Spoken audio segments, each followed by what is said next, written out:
America जाना सस्ता हो गया है। और ध्यान रखिएगा, मैं डंकी रूट की बात नहीं कर रही। आज दिल्ली से अमेरिका जाना सस्ता हो गया है, लेकिन दिल्ली से प्रयागराज जाने की कीमतें आसमान छू रही हैं। और सरकार इतनी निरंकुश हो गई, सरकार का प्रशासनिक अमला इतना निरंकुश हो गया कि आपने तमाम नियमों को धता बताते हुए वीआईपी कल्चर खेलना शुरू कर दिया। जब संपूर्ण मंत्रिमंडल परिषद की वहां बैठक आपने आयोजन की थी, तो क्या आप मंत्रिमंडल के लोगों को ले जा करके वहां भजन कीर्तन करा रहे थे? वो भी तो एक राजनीतिक बैठक थी ना। इस उर्दू एन इम्पोर्टेड लैंग्वेज, क्या उर्दू निर्यात करी हुई जुबान है? और या फिर क्या ऐसा है कि जब मुगल घोड़े से भारत में आए तो अपने पीछे उर्दू को बैठा करके लाए? संशोधन प्रस्ताव रखने का आपने मुझे अवसर प्रदान किया। प्रयागराज महाकुंभ के इस पवित्र अवसर पर, इस पवित्र महायोजन के लिए विभिन्न स्रोतों से, विभिन्न रास्तों से सरकार को लगभग 7,500 करोड़ का निवेश प्राप्त हुआ। और इसलिए प्राप्त हुआ, इस सोच के साथ प्राप्त हुआ कि देश विदेश प्रदेश के हर कोने से आने वाले श्रद्धालुओं के लिए हर प्रकार की सुविधा और व्यवस्थाएं मुहैया कराई जा सके। लेकिन कहना गलत नहीं होगा कि सरकार को चलाने वाले लोग और उनके चंद मुट्ठी भर अभिन्न मित्रों के लिए ये महाआयोजन आर्थिक वरदान साबित हुआ है। इस कदर साबित हुआ है कि जिसने जितना हो सका, जिस रास्ते से हो सका, उस महायोजन में आने वाले उस आम श्रद्धालु को हर प्रकार से लूटने का काम किया है। मान्यवर, आज दिल्ली से अमेरिका जाना सस्ता हो गया है। और ध्यान रखिएगा, मैं डंकी रूट की बात नहीं कर रही। आज दिल्ली से अमेरिका जाना सस्ता हो गया है, लेकिन दिल्ली से प्रयागराज जाने की कीमतें आसमान छू रही हैं। 3 लाख करोड़ का आपको राजस्व मिला, और उसके बाद भी आम आदमी सुविधाओं के लिए, व्यवस्थाओं के लिए हांफता रगड़ता रोता नजर आ रहा है। मान्यवर, सामाजिक और धार्मिक आयोजन में सरकार ने अपनी तरफ से व्यवस्था की गारंटी ली थी, तो आज सरकार को सामने आकर के इस बात को स्वीकारना होगा कि आप ठीक व्यवस्थाएं दे नहीं पाए। उस महाकुंभ में आई हुई संख्या को अपनी उपलब्धि ना बताएं, क्योंकि उस महाकुंभ में आई हुई जो संख्या है वो भारतीय समाज के धार्मिक चेतना का परिणाम है, वो आपकी उपलब्धि नहीं है। उसका श्रेय लेना बंद करिए, बल्कि प्रमुखता से सामने आकर के जो खामियां हुई हैं, जो अव्यवस्था हुई है, उसको स्वीकारिए और सबक लीजिए कि आगे ऐसा दोहराया ना जाए। मानवर, समता समरसता के तथाकथित संदेश के साथ इस महाकुंभ का आयोजन सरकार ने किया। और सरकार इतनी निरंकुश हो गई, सरकार का प्रशासनिक अमला इतना निरंकुश हो गया कि आपने तमाम नियमों को धता बताते हुए वीआईपी कल्चर खेलना शुरू कर दिया।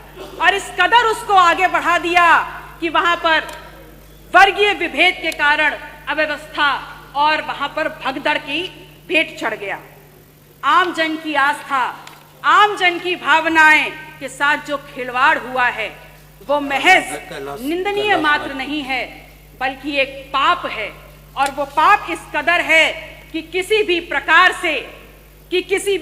से स्वयं मां गंगा भी उसको नहीं धो पाएंगी। कितनी देर में आएगा? आप कह रहे हैं कि विपक्ष धार्मिक आयोजन महाकुंभ पर राजनीति करता है, तो एक छोटा सा सवाल आपसे पूछ रही हूं कि ये बताइए, 22 जनवरी 2025 को जब संपूर्ण मंत्रिमंडल परिषद की वहां बैठक आपने आयोजन की थी, तो क्या आप मंत्रिमंडल के लोगों को ले जा करके वहां भजन कीर्तन करा रहे थे? वो भी तो एक राजनीतिक बैठक थी ना। तो फिर राजनीति विपक्ष कैसे कर रहा है?